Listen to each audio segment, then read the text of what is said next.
दोस्तों, आज की मेरी कहानी है माँ का सम्मान। शारदा जी अपने कमरे में बेचैनी से चहलकदमी कर रही थी। उनकी बहू रसोई घर के दरवाजे पर ताला लगा कर न जाने कहाँ चली गई थी। शाम होने को आई थी, लेकिन अभी तक उन्हें अन्न का एक दाना भी नसीब नहीं हुआ था। देखते देखते रात हो गई। बेटे और बहू कोई भी घर नहीं आ रहे थे। उन्होंने मजबूर होकर अपने बेटे को फोन लगाया तो नीलेश ने झुंझुलाते हुए फोन उठाया और कहने लगा, अब क्या हो गया है? कौन मर गया है जो मुझे फोन कर रही हो? शारदा जी का कलेजा कांप रहा था। वैसे उन्हें पता था कि बेटा उन्हें पसंद नहीं करता है, इसीलिए वह उसे फोन नहीं कर पा रही थी। जब से उनके पति का देहांत हुआ था, तब से बेटे बहू उन्हें जरा भी मान सम्मान नहीं दे रहे थे। उन्होंने कांपते स्वर में कहा, बेटा, बहू पता नहीं दोपहर से रसोई में ताला लगाकर कहीं चली गई है।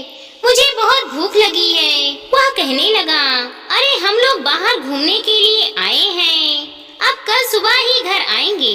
वैसे भी तुम तो बड़े व्रत उपवास करती थी, तो आज भी भूखे रह लो। इतना कहकर उसने फोन काट दिया। शारदा जी रो पड़ी। पड़ोसियों से मांगने पर कुछ खाने के लिए मिल जाता, लेकिन उन्हें किसी से मांगकर खाने में बहुत शर्मिंदगी महसूस हो रही थी। इसीलिए वह पानी पीकर सोने की कोशिश करने लगी, लेकिन भूखे पेट उन्हें नींद भी नहीं आ रही थी। खैर, किसी तरह करवट बदलते हुए सुबह हुई। अगले दिन दोपहर के समय बेटे बहू दोनों घर आए। नीलेश तुरंत ही कमरे में फेस धोने के लिए चला गया। तब शारदा जी ने सुचकाते हुए बहू से कहा, बहू, रसोई में फ्रिज में कुछ रखा हो तो दे दे। परसों रात को थोड़ा भरता बच गया था ना, वही बासी भरता दे दे, मैं गरम करके खा लूंगी। यह सुनकर उनकी बहू गुस्से में तमतमाती हुई कहने लगी, अरे आपको दिखाई नहीं दे रहा कि हम अभी बाहर से आए हैं? कितनी थकी हुई हूँ मैं, और आते ही रसोई में घुसकर आपको खाने के लिए दे दूं? एक जरा सा भी चैन नहीं आती है ना आपको? पत्नी के चिल्लाने की आवाज सुनकर नीलेश कमरे से बाहर आया और कहने लगा, अरे बुढ़िया, तुझे समझ में नहीं आता कि मेरी पत्नी थकी हुई है, अब हम घर आ गए हैं तो तुझे कुछ ना कुछ खाने के लिए तो मिल ही जाता। शारदा जी की आंखों में आंसू आ गए। वह कहने लगी, बेटा, मैंने कल सुबह के बाद से ही कुछ नहीं खाया है, बस थोड़ी सी बासी भरता ही तो मांग रही थी। इसमें बहू को कुछ पकाना थोड़ी ना पड़ेगा। यह सुनकर बेटा गुस्से से आग बबूला हो उठा और वो बूढ़ी माँ के पेट पर जोर से लात मारते हुए बोला, बुढ़िया, तेरे पेट में आग लगी थी ना, आज मैं तेरी भूख ही खत्म कर देता हूँ। शारदा जी दर्द से कहार उठी और रोते हुए कहने लगी, मुझे मत मारो बेटा, मैं बासी भात भी नहीं मांगूंगी। तभी अचानक से बेटे के गाल पर एक जोर का तमाचा पड़ा तो उसका होश उड़ गया, क्योंकि सामने शारदा जी के भाई रामेश्वर जी खड़े थे। उन्हें देखते ही नीलेश गुस्से से चीख पड़ा, आपकी हिम्मत कैसे हुई मुझ पर हाथ उठाने की?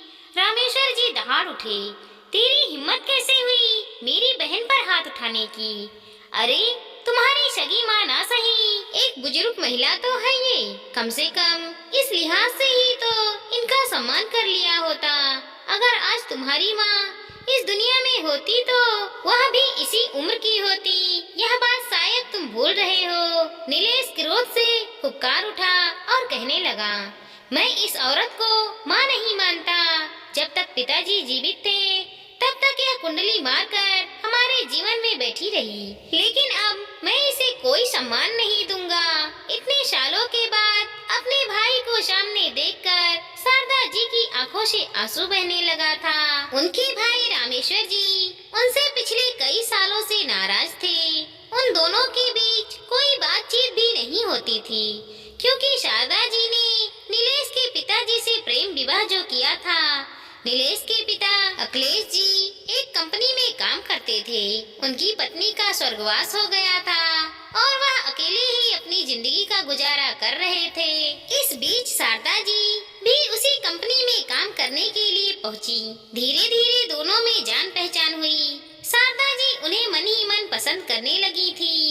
जब घर में शारदा जी के विवाह की बात चलने लगी तो उन्हें नीलेश के पिता अखिलेश जी से सीधे सीधे कह दिया कि मैं आपको पसंद करती हूँ। अगर आप मुझे अपने लायक समझते हैं तो बता दीजिए। अखिलेश जी तो उनके इस प्रस्ताव से शक पक गए थे। उन्होंने कुछ सोचते हुए कहा, लेकिन मेरा एक बेटा भी है। पत्नी के गुजर जाने के बाद सभी लोग मुझ पर शादी करने के लिए दबाव बना रहे थे, लेकिन मैंने बेटे के लिए ही शादी नहीं की कि पता नहीं दूसरी माँ आएगी तो उसे इतना प्यार दुलार दे पाएगी या नहीं। शारदा जी ने धीरे से कहा कि मैं आपके बेटे को अपनी बेटी की तरह प्यार करूंगी और मैं आपसे वादा करती हूँ कि कभी भी अपने बच्चे के लिए जिद नहीं करूंगी। उनकी इस बात को सुनकर अखिलेश जी सतपथ रह गए थे कि कोई स्त्री इनके लिए इतना बड़ा त्याग कैसे कर सकती है। काफी सोच विचार करने के बाद अखिलेश जी ने हाँ कर दी तो शारदा जी खुश हो गई। उन्होंने घर जाकर अपने भैया को अखिलेश जी के बारे में बताया तो वह क्रोध से आग बबूला हो उठे और कहने लगे कि एक तो तू लव मैरिज करना चाहती है और ऊपर से लड़का खुद ही एक लड़की का बाप है। आखिर क्या कमी है तुझ में जो तू ऐसे इंसान से शादी करना चाहती है। मैं तेरी बात हरगिज नहीं मानूंगा। अगर तू मेरे खिलाफ गई तो मैं तुझसे कोई रिश्ता नहीं रखूंगा। उसी वक्त शारदा जी को अपने प्यार के आगे कुछ समझ में नहीं आ रहा था तो उन्होंने अखिलेश जी से मंदिर में शादी कर ली। हालांकि अखिलेश जी ने उन्हें इस बंधन में नहीं रखा कि वो बच्चे को जन्म नहीं दे सकती, लेकिन फिर भी वो कभी माँ नहीं बन पाई। उन्होंने अपने भैया को मनाने की बहुत कोशिश की, लेकिन अब पति के गुजर जाने के बाद नीलेश ने आज उन्हें मारकर उनका बहुत अपमान कर दिया था। उनके भैया रामेश्वर जी कहने लगे, रुक मैं अभी पुलिस को फोन करता हूँ और तुझे बताता हूँ कि तूने अपनी बुजुर्ग माँ के साथ कैसा सुलूक किया है।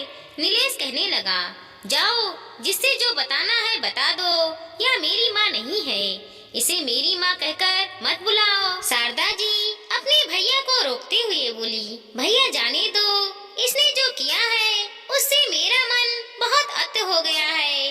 मैं ही पागल थी जो बेटे के मोह में यहाँ पर पड़ी रही। मुझे नहीं पता था कि इसे मेरी जरूरत नहीं है। कहते कहते वह रोने लगी। रामेश्वर जी कहने लगे कि मैं तुमसे इतने सालों तक नाराज था क्योंकि तुमने एक बच्चे के बाप से शादी कर ली थी, लेकिन इतने सालों तक तुम अपने पति के साथ सुखपूर्वक रही तो चलो कोई बात नहीं थी, मगर अब ये नालायक लड़का तुम्हारे साथ इतना बुरा व्यवहार कर रहा है। तुमने एक बार मुझे फोन क्यों नहीं किया? शारदा जी सिर झुकाते हुए बोली, भैया मैं किस मुंह से आपसे बात करती और क्या बताती। पहले ही आप मेरे फैसले से मुझ पर नाराज थे। मुझे लगा कि अब मेरा साथ कोई नहीं देगा। कहते कहते वह रो पड़ी। रामेश्वर जी कहने लगे कि अभी भी हमारे घर के दरवाजे तुम्हारे लिए खुले हुए हैं। तुम मेरे साथ चलो हमारे घर में, तुम सम्मान के साथ रहो। वह घर हमारे मम्मी पापा का है, उस घर में तुम अधिकार पूर्वक रह सकती हो। तुम्हें इतना सोचने की जरूरत नहीं है, लेकिन इस नालायक को मैं सबक सिखाऊंगा, इसे जेल की सलाखों के पीछे पहुंचाऊंगा। अब तो नीलेश थोड़ा घबरा गया था, लेकिन शारदा जी ने उसे जलती हुई नजरों से घूरते हुए कहा, जाने दो भैया, इसका फैसला मैं वक्त के हाथ में छोड़ देती हूँ। मैंने अपनी तरफ से कभी भी इसके लिए मन में कोई दुर्भावना नहीं रखी, हमेशा इसका ध्यान रखा। फिर भी यह मुझे माँ नहीं मानता है तो यह इसकी बदकिस्मती होगी। किसी तरह रामेश्वर जी को समझा बुझा कर शारदा जी ने माहौल शांत करवाया और वहाँ से चली गई। आज उनका मन बहुत रो रहा था। शुरुआत से ही उन्होंने नीलेश को पाल पोस कर बड़ा किया था, उसका हर एक काम किया, उसे अपने हाथों से खाना खिलाया और आज वही बेटा बुढ़ापे में उन्हें लात मार चुका था। खैर शारदा जी अपने मायके जाकर आराम से रहने लगी।